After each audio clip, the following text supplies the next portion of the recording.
The autumn rain drummed against the windows of St. Catherine's Parish as 10-year-old Rebecca Sullivan adjusted her yellow raincoat one last time. It was October 15, 2002, and the leaves in suburban Riverside, Connecticut, were painted in brilliant oranges and reds. Rebecca had been attending catechism classes every Tuesday after school for 3 months, walking the familiar 6-block route from Riverside Elementary to the parish. Her mother, Linda Sullivan, worked double shifts at the local diner and relied on this routine to keep Rebecca safe and supervised until she could pick her up at 6 p.m. Rebecca waved goodbye to her best friend Casey at the school gates, promising to call her that evening to discuss their upcoming Halloween costumes. The walk to St. Catherine's took her through the heart of their quiet neighborhood, past the old Victorian houses with their wraparound porches, down Maple Street where Mrs. Henderson always tended her prize-winning rose garden, and finally along the tree-lined path that bordered Riverside Creek. If you're following this story, please take a moment to subscribe to our channel and let us know in the comments where you're watching from. We love hearing from our viewers around the world as we uncover these mysteries together. Rebecca never arrived at catechism that Tuesday. When Linda Sullivan rushed to St. Catherine's at 6:15 p.m., frantically apologizing to Father McNamara for being late, she discovered that her daughter had never shown up for class. The priest, a gentle man in his 60s who had known Rebecca since her baptism, immediately helped Linda retrace the walking route. They found nothing, no backpack, no sign of struggle, no witnesses who had seen the bright yellow raincoat that should have made Rebecca impossible to miss. The Riverside Police Department launched an immediate search operation. Detective James Crawford, a veteran investigator with 20 years on the force, coordinated search teams that combed every inch of the route between school and church. Volunteers from the community joined the effort, forming search parties that spread through the dense woods surrounding Riverside Creek. The local fire department brought in their rescue boat to search the waterway, while K9 units traced Rebecca's scent to a point halfway along Maple Street, where it mysteriously vanished. Linda Sullivan became a fixture on local television, her tear-stained face pleading for information about her daughter's whereabouts. The single mother had moved to Riverside just 2 years earlier, seeking a fresh start after her divorce from Rebecca's father, Michael Sullivan, who lived in California. The tight-knit community rallied around Linda, organizing fundraisers and keeping the search alive even as weeks turned into months. The investigation revealed troubling inconsistencies that would haunt Detective Crawford for years. Several residents reported seeing a dark blue sedan parked along Elm Street, 1 block parallel to Rebecca's usual route. On the afternoon, she disappeared. The vehicle had out-of-state license plates, but witnesses couldn't agree on which state.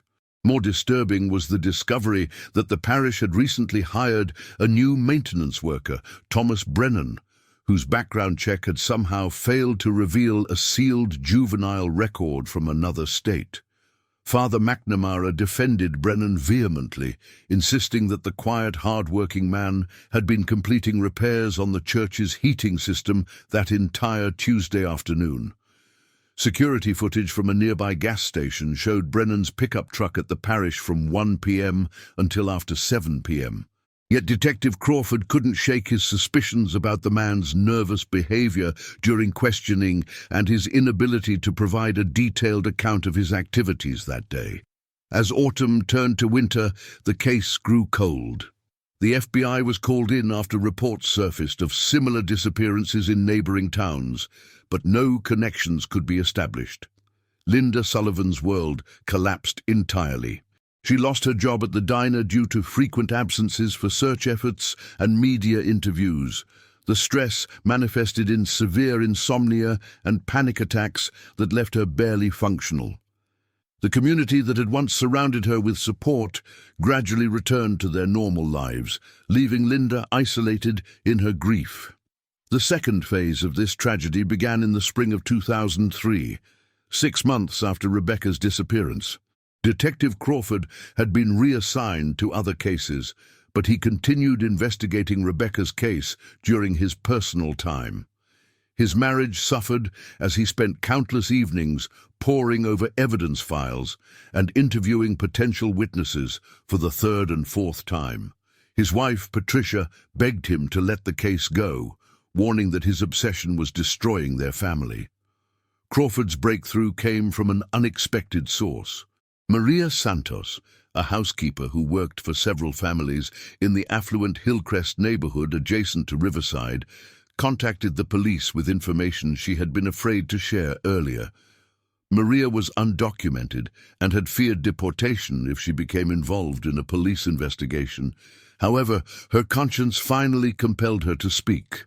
On the day Rebecca disappeared, Maria had been cleaning the Henderson house on Maple Street when she noticed unusual activity at the property directly across the street.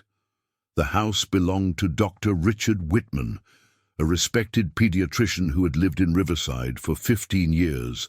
Maria observed Dr. Whitman loading what appeared to be carpet or heavy fabric into his garage around 4 p.m., unusual because she knew he typically didn't arrive home from his practice until after 6 p.m. Detective Crawford immediately focused his attention on Dr. Whitman, but the investigation proved challenging. Whitman was a pillar of the community, serving on the school board and donating generously to local charities. He had no criminal record and passed a polygraph test. His medical practice provided an alibi. Patient records showed he had been seeing patients until 5:30 p.m. on October 15th, and his staff confirmed his presence at the clinic. However, Crawford discovered discrepancies in the timeline. Dr. Whitman's practice was only 10 minutes from his home, and his last scheduled patient had cancelled that afternoon. Security cameras at his medical building showed his car leaving the parking lot at 3:45 p.m., not 5:30 p.m. as he had claimed. When confronted with this evidence, Whitman maintained his innocence but hired a prominent defense attorney. The investigation stalled again when Whitman's lawyer successfully blocked further searches of his property without additional evidence. The case remained open but inactive, joining the growing file of unsolved disappearances that haunted the Riverside Police Department. Linda Sullivan eventually moved away from Connecticut, unable to bear living in the town where her daughter had vanished. Years passed with no developments in Rebecca Sullivan's case. Detective Crawford retired in 2010, carrying the weight of the unsolved mystery with him. The file was transferred to younger detectives who occasionally reviewed it but found no new leads. The community gradually forgot about the 10-year-old girl in the yellow raincoat, except for an annual memorial service that Linda Sullivan attended faithfully for nearly 2 decades. The third phase of this story began in 2019 when Linda Sullivan received an unexpected phone call. Detective Sarah Mitchell, Crawford's successor, had been reviewing cold cases with fresh eyes and new technology. Advances in DNA testing and digital forensics had opened new possibilities for investigating decades-old evidence. More importantly, a dying confession from an unlikely source was about to shatter the silence that had surrounded Rebecca's disappearance. Thomas Brennan, the parish maintenance worker who had been questioned extensively in 2002, was now terminally ill with lung cancer. Facing his mortality, Brennan contacted Detective Mitchell with information that would finally break the case open. During his final interview, conducted at the hospice facility where he was receiving care, Brennan revealed that he had been blackmailed into silence for over 20 years. Brennan's confession painted a horrifying picture of corruption and cover-up that reached into the highest levels of Riverside's social hierarchy. On the afternoon Rebecca disappeared, Brennan had indeed been working at the parish, but he had witnessed something that would haunt him for the rest of his life. Around 4:15 p.m., while taking a smoke break behind the church, he had seen Dr. Whitman's Mercedes pulling into the parish parking lot through the back entrance. Dr. Whitman had approached Brennan in a state of obvious panic, his clothing disheveled and his hands visibly shaking.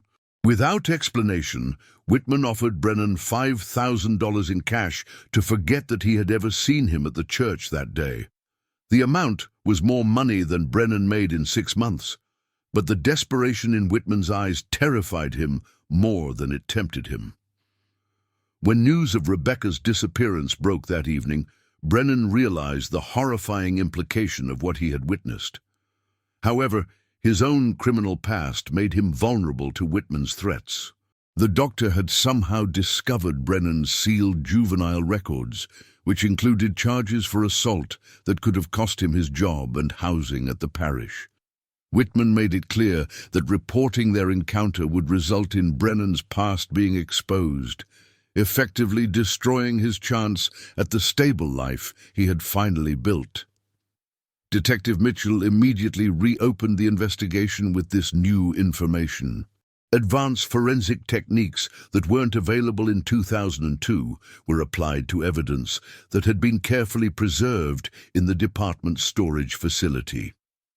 DNA analysis of soil samples taken from Dr. Whitman's property revealed traces of Rebecca's genetic material in an area of his backyard that had been extensively landscaped in the spring following her disappearance. The fourth phase unfolded rapidly as modern investigative techniques finally provided the evidence that had eluded Detective Crawford 20 years earlier. Ground-penetrating radar revealed disturbed earth in Whitman's backyard that was consistent with a burial site.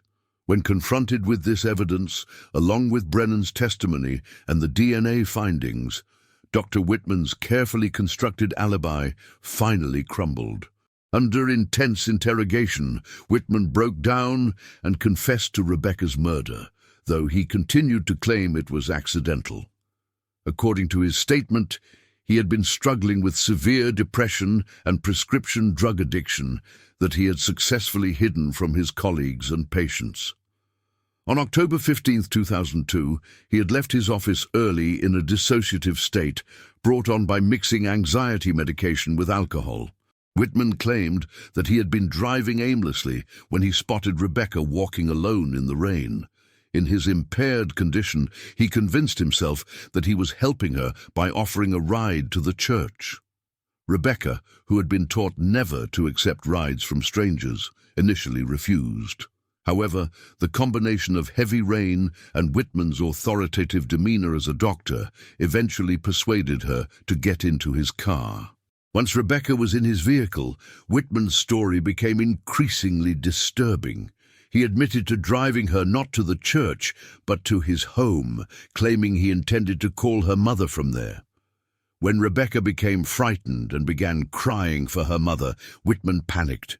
In his drug-addled state, he grabbed the child to prevent her from leaving his car. The struggle that followed resulted in Rebecca suffering fatal injuries when she struck her head against the vehicle's doorframe. Terrified by what he had done, and concerned about his medical career and reputation, Whitman made the devastating decision to conceal Rebecca's death rather than seek help.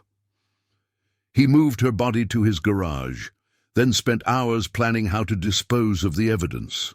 The carpet that Maria Santos had seen him loading was actually wrapping Rebecca's body, which he initially stored in his basement before burying her in his backyard several days later. Detective Mitchell's team worked methodically to verify every detail of Whitman's confession. The excavation of his former property, he had sold the house in 2015, revealed Rebecca's remains exactly where he claimed to have buried them. Forensic examination confirmed that her injuries were consistent with his account of the struggle in his car. Additional evidence found at the burial site included fragments of the yellow raincoat she had been wearing and her small cross necklace, which Linda had given her for her 10th birthday. The fifth phase of this story focused on the legal proceedings and their devastating impact on everyone involved. Dr. Richard Whitman, now 72 years old, was arrested and charged with second-degree murder, kidnapping, and evidence tampering. The case attracted national media attention, not only because of the decades-long cover-up, but also because of Whitman's prominent position in the community. During the trial, prosecutors painted a picture of a man whose outward respectability masked severe mental health issues and substance abuse problems.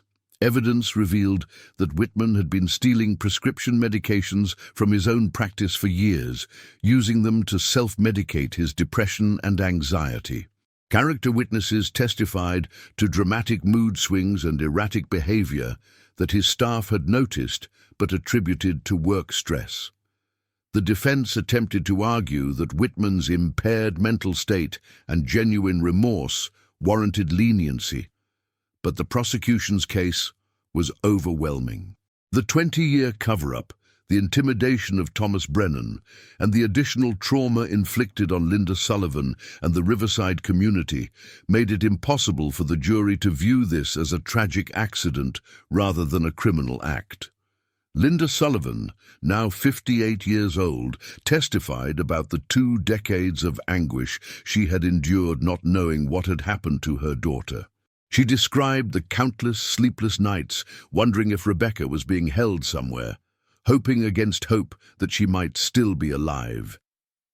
The uncertainty had been torture, but learning the truth brought a different kind of pain. The knowledge that her daughter's death could have been prevented if Whitman had sought help instead of covering up his crime.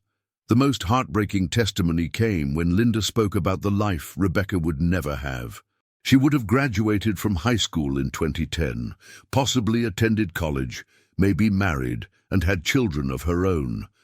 Instead, her life had been cut short by a man she had trusted because he was a doctor, someone her mother had taught her to respect and obey. Thomas Brennan's deathbed confession also played a crucial role in the trial. Although he died before the trial began, his detailed statement to Detective Mitchell was admitted as evidence.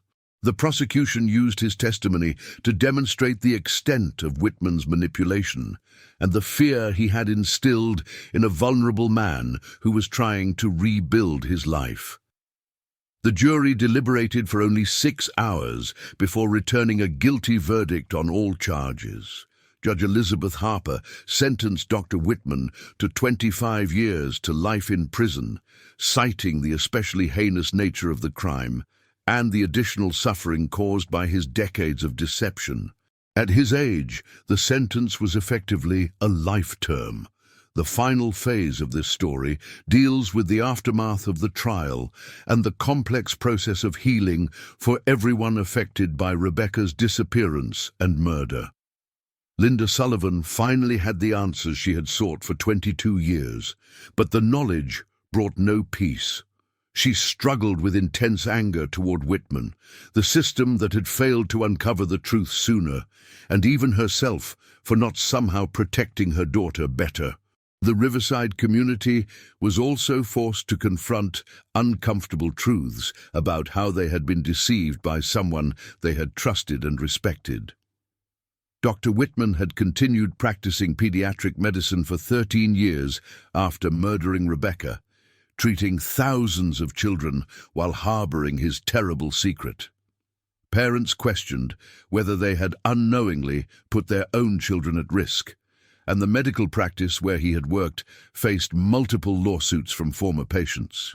Detective Mitchell worked closely with Linda Sullivan to ensure that Rebecca received a proper burial in the Catholic cemetery adjacent to St. Catherine's Parish, where she had been heading on that rainy October day in 2002. The funeral, held 23 years after Rebecca's disappearance, was attended by hundreds of community members who had never forgotten the 10-year-old girl in the yellow raincoat. Father McNamara, now retired but still living in Riverside, delivered a eulogy that celebrated Rebecca's short but meaningful life. He spoke of her enthusiasm during catechism classes, her kindness to younger children, and her excitement about her upcoming First Communion, which she would never receive. The service provided some measure of closure for a community that had carried the weight of this unsolved mystery for more than 2 decades. Linda Sullivan established the Rebecca Sullivan Foundation, dedicated to improving the investigation of missing children cases and supporting families dealing with similar tragedies. She advocated for better coordination between law enforcement agencies and pushed for legislation requiring more thorough background checks for anyone working with children.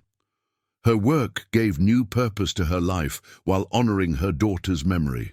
The case also led to significant changes in how the Riverside Police Department handles missing person investigations.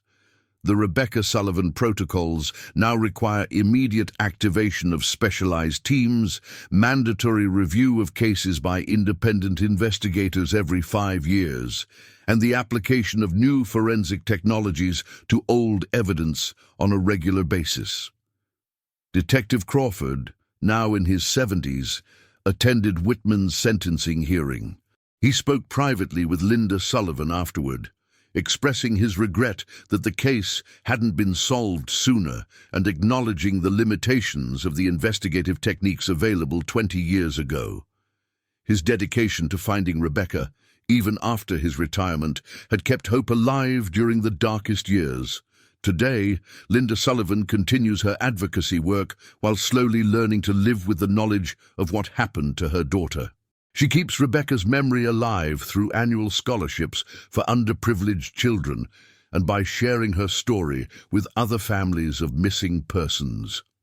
The yellow raincoat that Rebecca wore on her last day has become a symbol of hope for the families of missing children, reminding them that the truth can emerge even after decades of silence.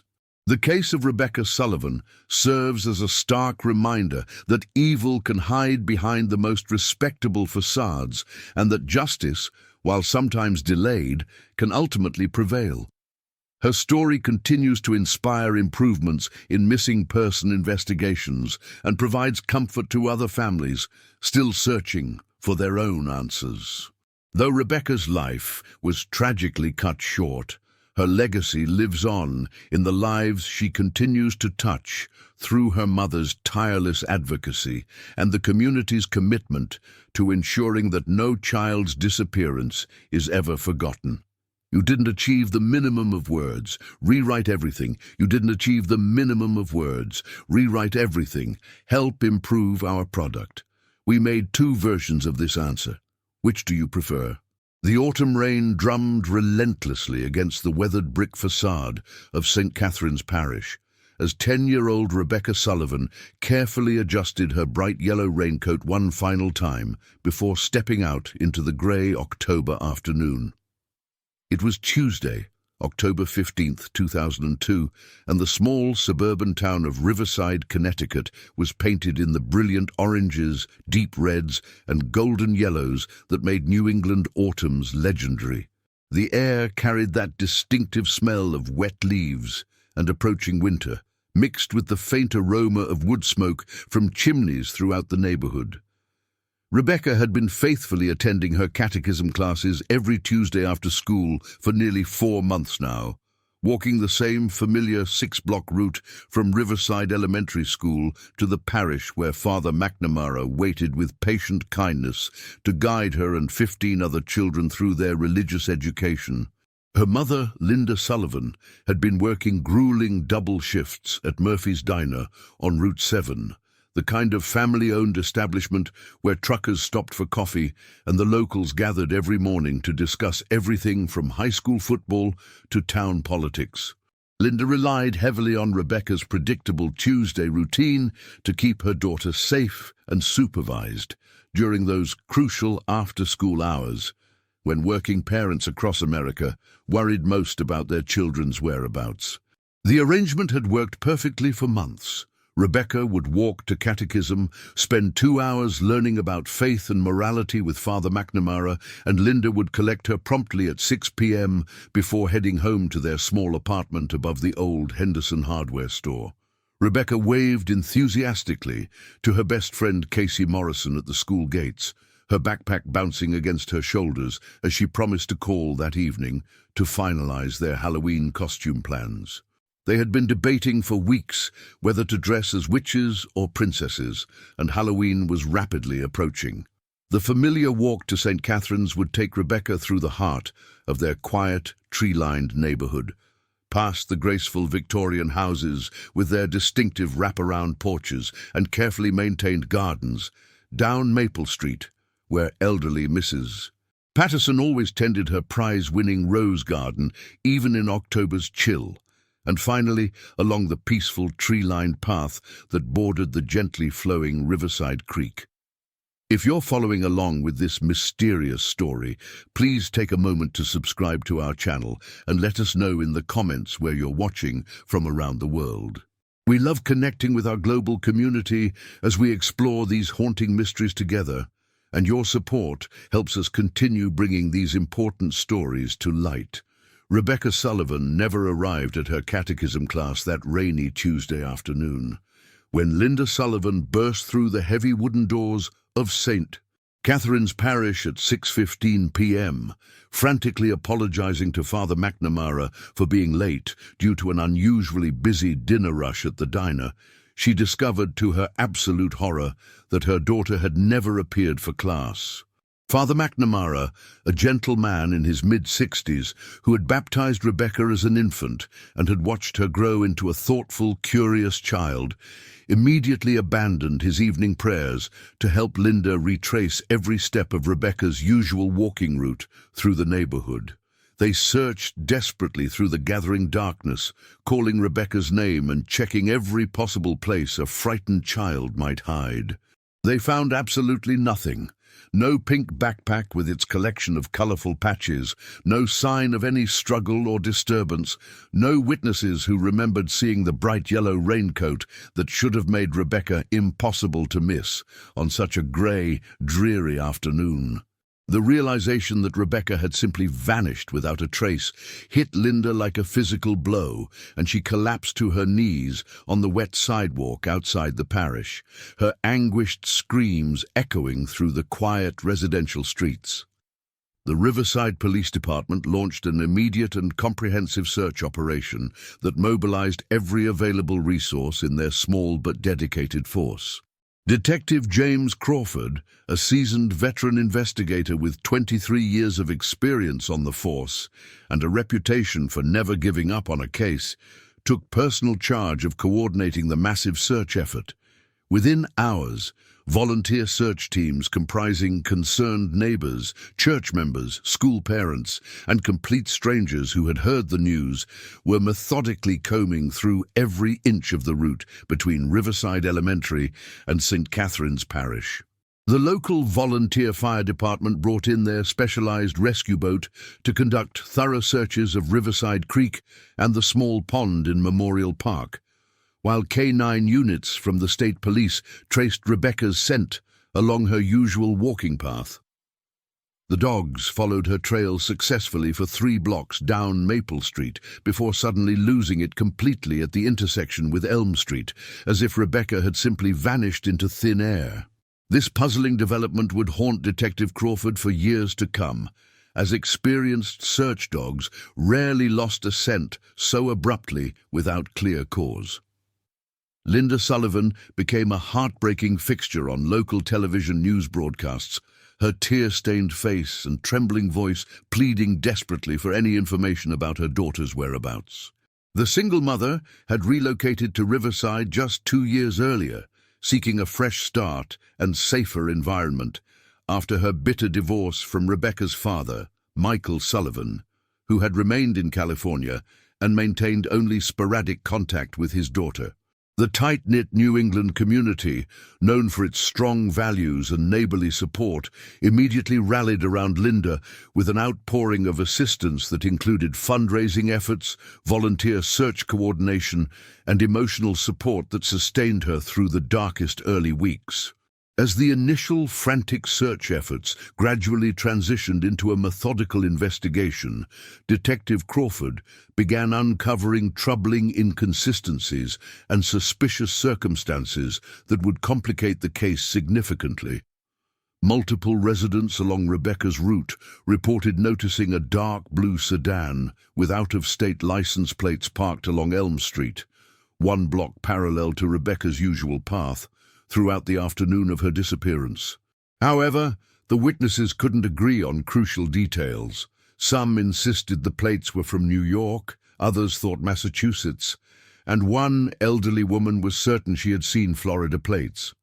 Even more disturbing was Detective Crawford's discovery that St. Catherine's Parish had recently hired a new maintenance worker named Thomas Brennan, whose hastily conducted background check had somehow failed to reveal a sealed juvenile record from Pennsylvania involving charges of assault and theft. Brennan was a quiet, hard-working man in his early 40s who had drifted through several states before settling in Riverside, claiming to seek stability and a chance to rebuild his life through honest work and religious faith. Father McNamara defended Brennan with passionate conviction, insisting that the maintenance worker had been diligently completing repairs on the church's aging heating system throughout that entire Tuesday afternoon. Security footage from Patterson's gas station across the street clearly showed Brennan's distinctive red pickup truck parked at the parish from approximately 1 p.m. until well after 7 p.m., providing what appeared to be an ironclad alibi. Nevertheless, Detective Crawford couldn't shake his growing suspicions about Brennan's visibly nervous behavior during questioning and his inability to provide detailed, consistent accounts of his specific activities during the crucial hours when Rebecca had disappeared. As the brilliant autumn colors faded into the stark grays and browns of winter, Rebecca Sullivan's case began its inevitable transformation from active investigation to cold case file.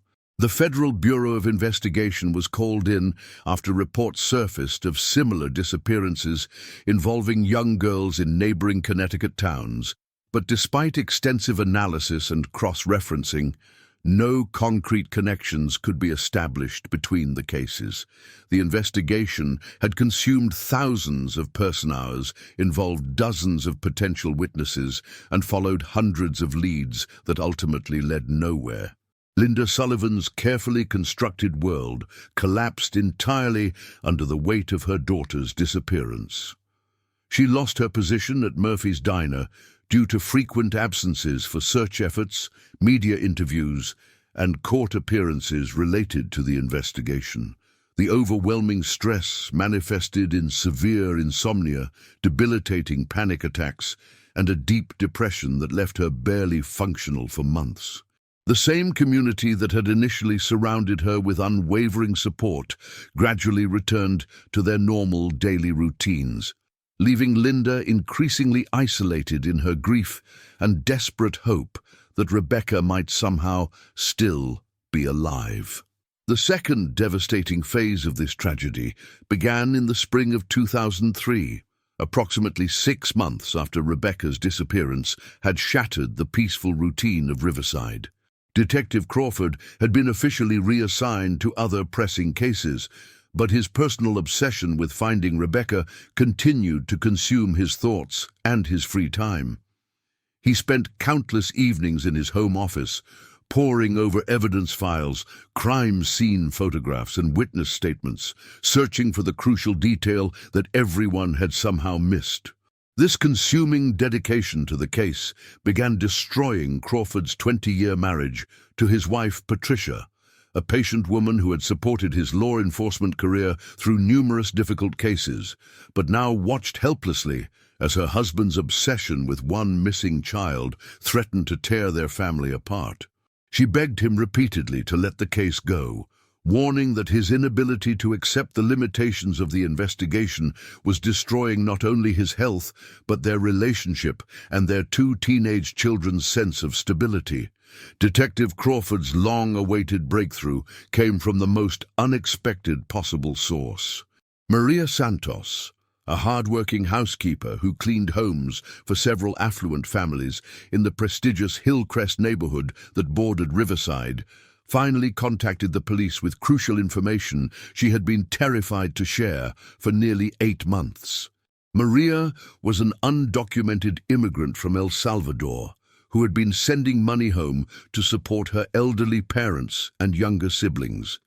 and she had lived in constant fear that any involvement with a police investigation would result in deportation and the destruction of the life she had carefully built. However, her Catholic faith and her own role as a mother to 3 young children eventually compelled Maria to overcome her fears and speak the truth about what she had witnessed on that terrible Tuesday afternoon. While cleaning the elegant Henderson house on Maple Street, she had noticed highly unusual activity at the property directly across the street, a beautiful colonial home that belonged to Dr. Richard Whitman, one of Riverside's most respected pediatricians and a pillar of the community who had lived there for 15 years. Around 4 p.m. on October 15th, Maria had observed Dr. Whitman loading what appeared to be rolled carpet or heavy fabric bundles into his garage, which struck her as extremely odd because she knew from neighborhood gossip that he typically didn't arrive home from his medical practice until well after 6 p.m. She had watched through the Hendersons' front window as Dr. Whitman made several trips between his house and garage, moving with obvious urgency and constantly looking around as if concerned about being observed. Detective Crawford immediately refocused his entire investigation on Dr. Richard Whitman, but this new direction proved extraordinarily challenging due to the suspect's impeccable reputation and social standing. Whitman was not merely a successful physician, he was deeply woven into the fabric of Riverside's civic life, serving on the school board, donating generously to local charities, and maintaining friendships with many of the town's most influential residents, including the mayor and several prominent business owners. Dr. Whitman had no criminal record of any kind, not even minor traffic violations, and he passed a polygraph examination with results that showed no deception. His thriving pediatric practice provided what seemed to be an unshakable alibi.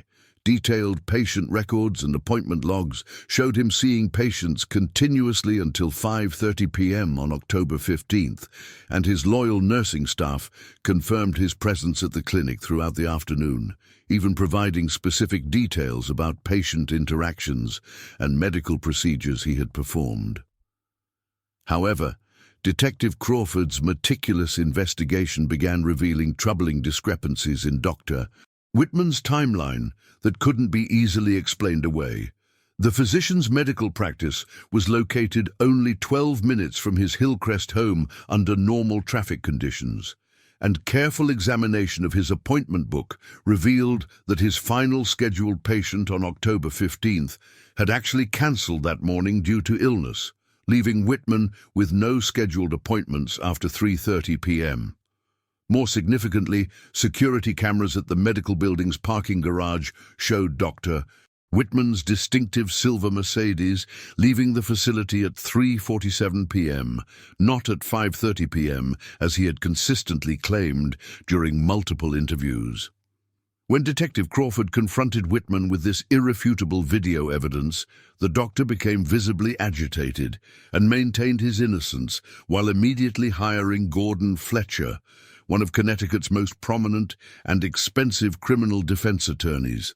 The investigation stalled once again when Fletcher successfully obtained court orders blocking further searches of his client's property without additional concrete evidence directly linking Dr. Whitman to Rebecca's disappearance.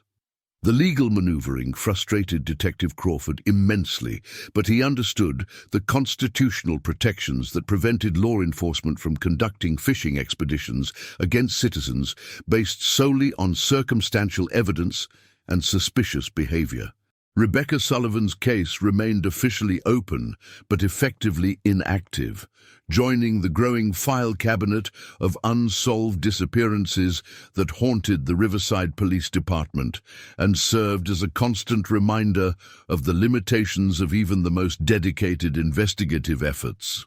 Linda Sullivan, unable to bear the daily reminders of her daughter's disappearance, eventually made the heartbreaking decision to leave Connecticut entirely, relocating to Florida where her sister lived and where she could attempt to rebuild some semblance of a normal life.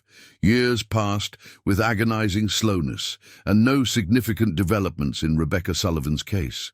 Detective Crawford retired in 2010, carrying the weight of this unsolved mystery with him into retirement, and never fully accepting that he had failed to bring justice for a 10-year-old girl who had simply wanted to attend her catechism class.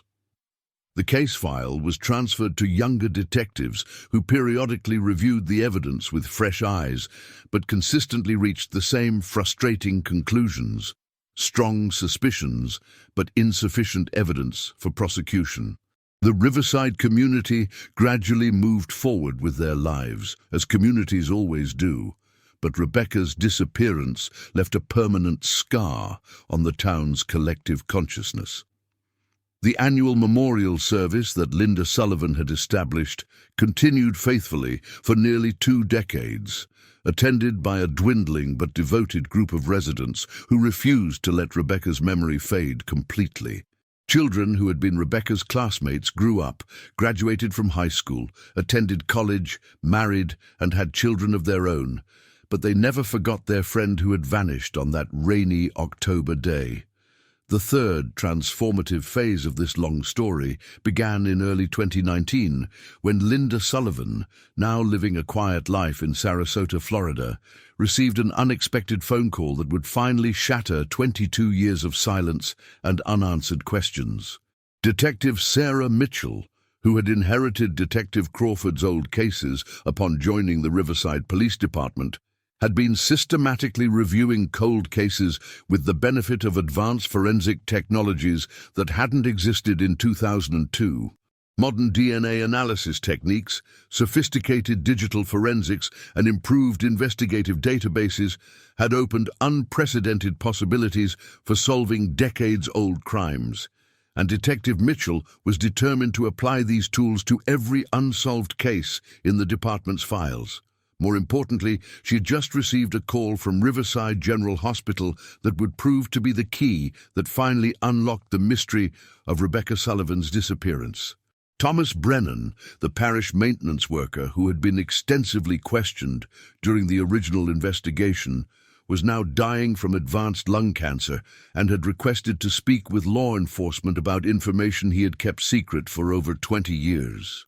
Facing his own mortality and the judgment he believed awaited him, Brennan had finally found the courage to reveal the truth about what he had witnessed on that terrible October afternoon.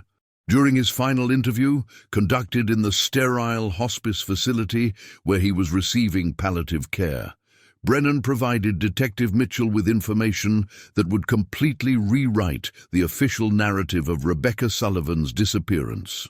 His confession painted a horrifying picture of corruption, intimidation, and cover-up that reached into the most respected levels of Riverside's social hierarchy, revealing how a prominent community member had used his position and influence to conceal a terrible crime. According to Brennan's detailed statement, he had indeed been working at St. Catherine's Parish on October 15, 2002, just as he had consistently maintained during years of questioning. However, around 4:15 p.m., while taking a cigarette break behind the church building where he couldn't be seen from the street, he had witnessed something that would haunt him every day for the remainder of his life. Dr. Richard Whitman's silver Mercedes had pulled into the parish parking lot through the back entrance that was rarely used except for deliveries, and the respected pediatrician had emerged from his vehicle in a state of obvious panic. His usually immaculate clothing was disheveled and stained. His hands were visibly shaking, and his face displayed a wild, desperate expression that Brennan had never forgotten. Without any explanation for his presence or his condition, Dr. Whitman had approached Brennan with an offer that was both generous and terrifying. Whitman had pulled a thick envelope from his jacket pocket and offered Brennan $5,000 in cash, more money than Brennan earned in 6 months of honest work, simply to forget that he had ever seen the doctor at the church that day. The amount was staggering to a man who lived paycheck to paycheck, but the desperation and barely controlled panic in Dr. Whitman's eyes had frightened Brennan more than the money had tempted him. When news of Rebecca Sullivan's disappearance broke on the local television news that very evening, Brennan immediately understood the horrifying implications of his encounter with Dr. Whitman just hours earlier. However, his own troubled past had made him extremely vulnerable to the doctor's subsequent threats and manipulation. Through methods that Brennan never fully understood, Dr. Whitman had somehow obtained detailed information about Brennan's sealed juvenile records from Pennsylvania, including assault charges that could have immediately cost him his job, his housing at the parish, and any chance of maintaining the stable life he had worked so hard to build. Dr. Whitman had made it crystal clear during several subsequent private conversations that reporting their parking lot encounter would result in Brennan's criminal past being exposed to Father McNamara, the police, and the entire Riverside community. For a man who had spent years trying to escape his troubled youth and build a respectable life through honest work and religious faith, the threat of public humiliation and certain unemployment had been more than enough to ensure his silence. Detective Mitchell immediately reopened the Rebecca Sullivan investigation with this explosive new information, and she quickly discovered that advanced forensic techniques unavailable in 2002 could now be applied to physical evidence that had been carefully preserved in the department's climate-controlled storage facility. DNA analysis of soil samples that had been collected from various locations around Dr. Whitman's former property revealed microscopic traces of Rebecca's genetic material in an area of his backyard that had been extensively landscaped and replanted during the spring following her disappearance. The fourth phase of this decades-long mystery unfolded with remarkable speed, as modern investigative techniques finally provided the concrete evidence that had eluded Detective Crawford 20 years earlier. Ground-penetrating radar revealed clear evidence of disturbed earth in Dr. Whitman's former backyard that was entirely consistent with a burial site, and subsequent excavation revealed additional physical evidence that definitively linked the respected physician to Rebecca's death. When confronted with Thomas Brennan's deathbed confession, the DNA evidence, and the ground-penetrating radar findings, Dr. Whitman's carefully maintained facade of innocence finally crumbled completely. Under intense interrogation by Detective Mitchell and state investigators, the 72-year-old retired physician broke down and provided a full confession to Rebecca Sullivan's murder, though he continued to insist that her death had been accidental rather than intentional. According to Dr. Whitman's detailed statement, he had been struggling for years with severe depression and prescription drug addiction that he had successfully hidden from his medical colleagues, patients, and the Riverside community. His addiction had begun innocuously enough with legitimate prescriptions for anxiety and sleep disorders, but it had gradually escalated to the point where he was regularly stealing controlled substances from his own medical practice and combining them with alcohol to manage his deteriorating mental state. On the afternoon of October 15, 2002, Dr. Whitman had left his medical office early while under the influence of stolen benzodiazepines, mixed with several glasses of wine from his office bar. In this severely impaired and dissociative state, he had been driving aimlessly through Riverside's residential neighborhoods when he spotted Rebecca Sullivan walking alone through the steadily increasing rainfall. Dr. Whitman claimed that his impaired judgment had convinced him that he was performing a good deed by offering the child a ride to her destination, especially given the worsening weather conditions. Rebecca, who had been carefully taught by her mother never to accept rides from strangers, had initially refused his offer politely but firmly. However, the combination of the heavy rain, her growing concern about arriving late for catechism class, and Dr. Whitman's authoritative presence as a well-known physician in the community had eventually persuaded her to accept his seemingly innocent offer of assistance.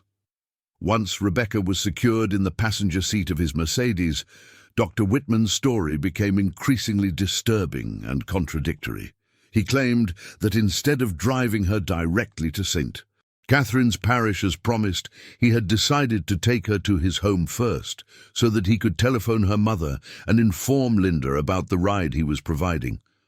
This explanation made no logical sense, as he could have easily called Linda from his cell phone or simply delivered Rebecca to the church, as requested.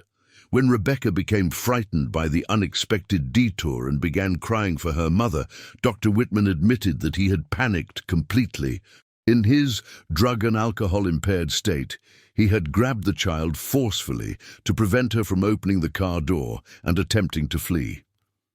The violent struggle that followed had resulted in Rebecca suffering fatal head injuries when she struck the vehicle's doorframe and dashboard repeatedly during her desperate attempts to escape. Faced with the horrible reality of what he had done and terrified about the inevitable destruction of his medical career and social standing, Dr. Whitman had made the calculated decision to conceal Rebecca's death rather than immediately seeking emergency medical assistance that might have saved her life. He had moved her body to his garage, then spent several hours planning exactly how to dispose of all evidence of his crime. The carpet that Maria Santos had observed him loading was actually heavy plastic sheeting that he had used to wrap Rebecca's body, which he had initially stored in his basement while determining the safest method of permanent disposal. Several days later, under cover of darkness, he had buried Rebecca in a carefully chosen section of his backyard that was hidden from neighboring properties and scheduled for landscaping work that would permanently conceal any signs of disturbed earth. Detective Mitchell's investigative team worked methodically and thoroughly to verify every detail of Dr. Whitman's confession through independent evidence. The excavation of his former property, which he had sold in 2015 to an unsuspecting family, revealed Rebecca's remains in exactly the location he had described, along with fragments of her distinctive yellow raincoat and the small silver cross necklace that Linda had given her as a 10th birthday present. Forensic examination of Rebecca's remains confirmed that her injuries were entirely consistent with Dr. Whitman's account of the violent struggle that had occurred in his vehicle, and advanced DNA analysis definitively established that soil samples from the burial site matched samples that had been collected from Dr. Whitman's Mercedes during the original 2002 investigation, but had been impossible to analyze with the limited technology available at that time. The fifth phase of this tragic story focused on the complex legal proceedings and their devastating emotional impact on everyone who had been affected by Rebecca's disappearance and the decades of unanswered questions that had followed. Dr. Richard Whitman, now 72 years old and facing the complete destruction of his carefully constructed life, was arrested and formally charged with second-degree murder, kidnapping, evidence tampering, and intimidation of a witness. The case immediately attracted intense national media attention, not only because of the 22-year delay between the crime and its solution, but also because of Dr. Whitman's prominent position in the Riverside community and the shocking revelation that a trusted pediatrician had been capable of such horrific acts. Legal experts and media commentators debated endlessly about how such a crime could have remained hidden for so long and whether there had been other victims during Dr. Whitman's long medical career. During the lengthy trial proceedings, prosecutors methodically presented evidence that painted a detailed picture of a man whose outward respectability and professional success had masked severe mental health issues, dangerous substance abuse problems, and a fundamental moral corruption that had allowed him to conceal his crime for over 2 decades. Evidence presented to the jury revealed that Dr. Whitman had been systematically stealing prescription medications from his own medical practice for at least 5 years before Rebecca's murder, using them to self-medicate his untreated depression and anxiety disorders. Former staff members testified about dramatic mood swings, erratic behavior, and obvious signs of impairment that they had noticed, but had attributed to work-related stress rather than substance abuse. Several nurses recalled specific incidents where Dr. Whitman had seemed disoriented or unusually aggressive with patients, but their concerns had been dismissed by the practice's administration due to his excellent reputation and long-standing relationships with patients' families. The defense team, led by the same expensive attorney who had protected Dr. Whitman during the original investigation, attempted to argue that their client's severely impaired mental state and genuine remorse warranted consideration for manslaughter rather than murder charges. They presented expert testimony about the effects of benzodiazepine addiction on judgment and impulse control, arguing that Dr. Whitman had been suffering from diminished capacity at the time of Rebecca's death. However, the prosecution's case proved overwhelming when they demonstrated the calculated nature of Dr. Whitman's cover-up efforts, his intimidation of Thomas Brennan, and the additional psychological trauma he had deliberately inflicted on Linda Sullivan and the entire Riverside community by maintaining his deception for 22 years. The jury was particularly influenced by evidence showing that Dr. Whitman had continued practicing pediatric medicine for 13 years after murdering Rebecca, treating thousands of children while carrying the knowledge of what he had done. Linda Sullivan, now 58 years old, and bearing the physical and emotional scars of more than 2 decades of uncertainty and grief, provided the trial's most powerful and heartbreaking testimony. She spoke eloquently about the indescribable torture of not knowing what had happened to her daughter, describing countless sleepless nights when she had imagined Rebecca being held captive somewhere and had maintained desperate hope that she might somehow still be alive. The uncertainty had been a special kind of torture that Linda compared to being slowly poisoned, but learning the truth had brought a different and equally devastating kind of pain. The knowledge that her daughter's death could have been easily prevented if Dr. Whitman had sought help for his addiction or had simply called for emergency medical assistance after the accident. Instead, he had chosen to prioritize his own reputation and career over Rebecca's life and her family's right to know the truth. The most heartbreaking portion of Linda's testimony came when she spoke about all the experiences that Rebecca would never have if she had lived. She would have graduated from Riverside High School in 2010, probably with honors given her love of reading and natural curiosity about the world. She might have attended college, perhaps studying to become a teacher like she had often mentioned, or maybe pursuing her interest in art that had been evident even at age 10. She could have married someone who loved her, had children of her own, and given Linda the grandchildren she would never have. Instead, Rebecca's life had been cut tragically short by a man she had been taught to trust and respect simply because he was a doctor, someone her mother had specifically instructed her to obey if she ever needed help. The violation of that trust and the knowledge that Rebecca had died, frightened and alone, struggling desperately to escape from someone who should have been protecting her, was a burden that Linda said she would carry for the rest of her life. Thomas Brennan's detailed deathbed confession, though he had died of cancer several months before the trial began, played a crucial role in the prosecution's case through his recorded statement to Detective Mitchell. The prosecution used his testimony to demonstrate the extent of Dr. Whitman's calculated manipulation and the atmosphere of fear he had created to ensure the maintenance workers' silence, showing the jury that this had been far more than a moment of panic following an accident. The jury deliberated for only 7 hours before returning guilty verdicts on all charges, apparently convinced by the overwhelming evidence that Dr. Whitman's actions had been deliberate and his cover-up had been systematic rather than impulsive. Judge Elizabeth Harper, a respected jurist with 30 years of experience on the bench, delivered a sentencing statement that condemned Dr. Whitman's actions in the strongest possible terms. Judge Harper sentenced Dr. Whitman to 25 years to life in prison, citing the especially heinous nature of his crime against a child, the abuse of his position of trust in the community, and the additional suffering he had caused through his decades of deception.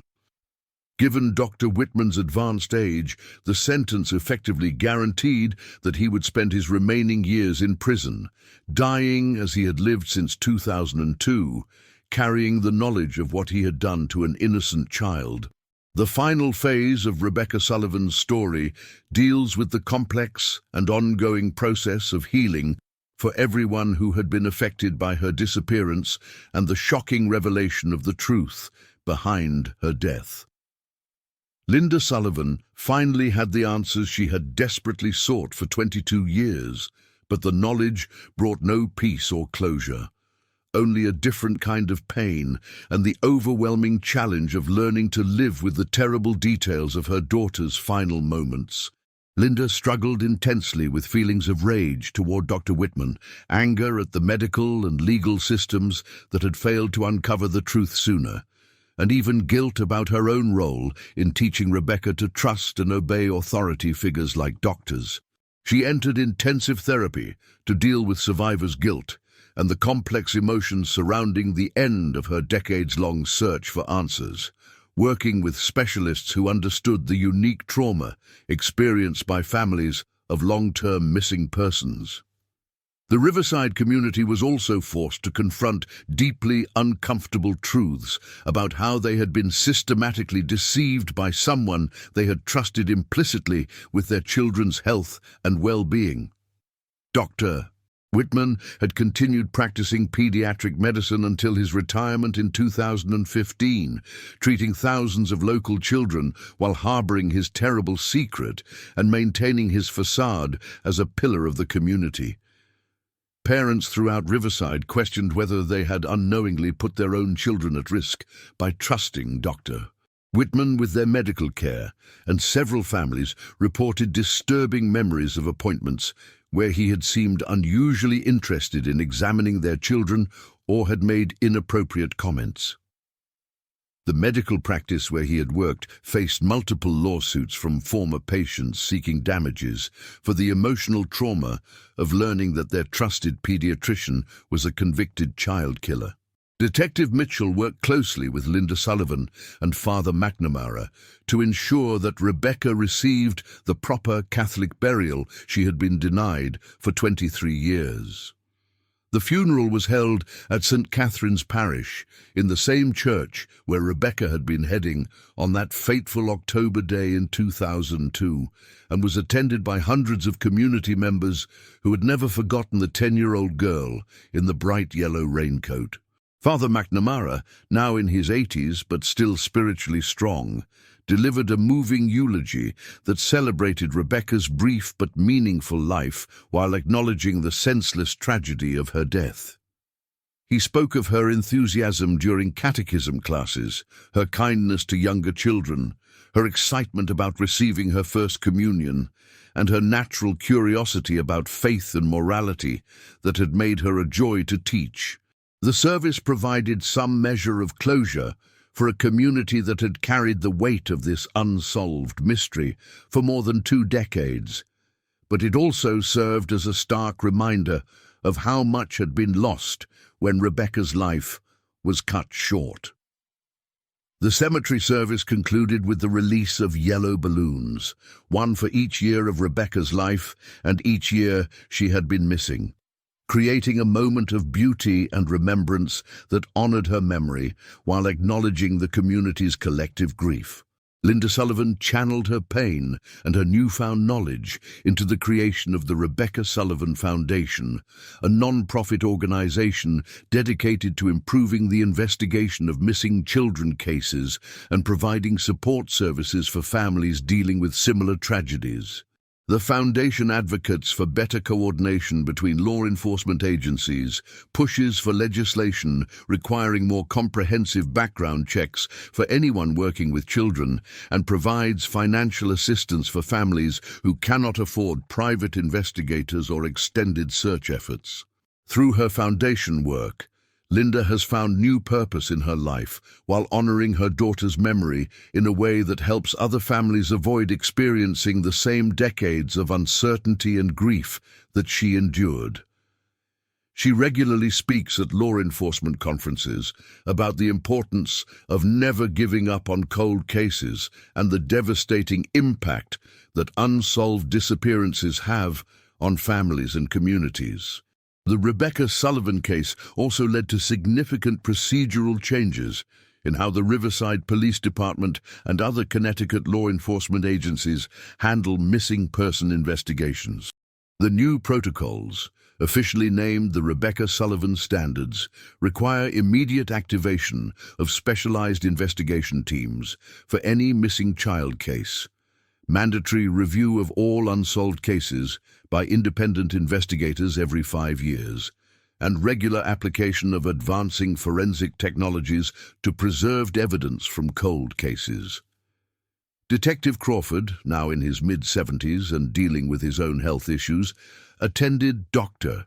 Whitman's sentencing hearing and spoke privately with Linda Sullivan afterward. He expressed his deep regret that the case hadn't been solved during his active years on the force, and acknowledged the technological limitations that had prevented him from uncovering evidence that was readily apparent to modern forensic analysis.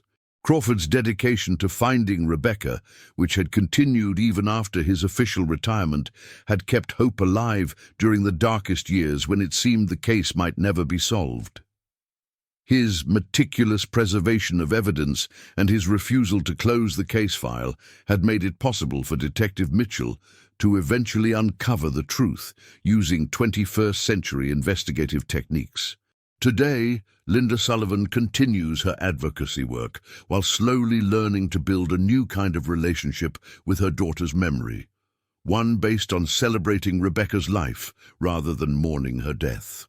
She keeps Rebecca's memory alive through annual college scholarships for underprivileged children who demonstrate the same curiosity and kindness that had characterized her daughter, and by sharing her story with other families of missing persons to provide them with hope that answers can emerge even after decades of silence. The bright yellow raincoat that Rebecca wore on her final day has become a powerful symbol of hope for families of missing children throughout Connecticut and beyond, reminding them that the truth can eventually surface no matter how carefully it has been hidden or how much time has passed. Rebecca's story continues to inspire improvements in missing person investigation protocols and provides comfort to other families who are still searching for their own answers about lost loved ones. The case of Rebecca Sullivan serves as both a stark reminder that evil can hide behind the most respectable facades and an inspiring testament to the fact that justice, while sometimes significantly delayed, can ultimately prevail when dedicated investigators refuse to give up, and when advancing technology provides new tools for uncovering long-buried truths.